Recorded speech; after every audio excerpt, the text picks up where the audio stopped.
Website. Maybe you're thinking about having your first one made, or maybe you just need a new, better one. In any case, you should know at least some of the basics about web design. And no worries, it will only take 3 minutes. First of all, let's face it, a website is the core of your online marketing activities.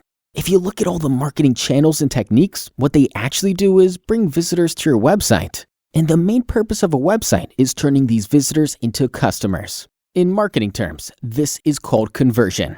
A bad website will basically cause you to waste money on other marketing methods because you don't need more visitors if you can't turn them into customers. So the better your website is, the more visitors are converted into your customers. And it doesn't really matter whether you sell consumer products online, provide local services, or build houses. Many people in the industry call themselves web designers, but they really are just a bunch of geeks with some basic coding knowledge. Of course, without much planning, they will pretty quickly create a website for you with lots of information, photos, contacts. But the question is that the way to turn the visitors into your customers? Is that what you need? And the answer is simple. No. What you have to do is look for someone serious about web design. Well, that's where we come in. This is how we make websites, by following the 7-phase web design process.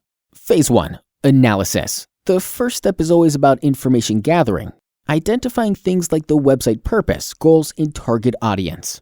Phase 2. Planning. A plan includes a definition of the sitemap, structure, and technologies that we're about to use. Phase 3. Design. Not only do we focus on wireframe models and the visual style in this stage, but also on the usability of the user interface for the best possible user experience. Phase 4. Content. A very important part of the process is choosing the right text, photos, or videos, all optimized not only for your visitors, but also for search engines. Phase 5. Development. Here, we actually create the website using the hypertext markup language and cascading style sheets with some help from databases and other technologies as well. If needed, our websites can be made accessible to mobile devices too.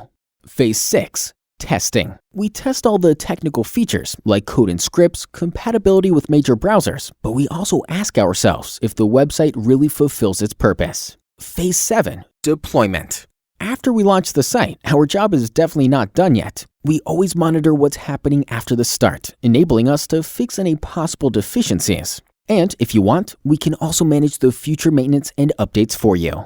As you have just seen, web design is a very complex process, but we believe this is how websites should be done, and our customers agree. And if you share our passion for high-quality websites, let's get in touch. We'll be happy to help you with what we do best.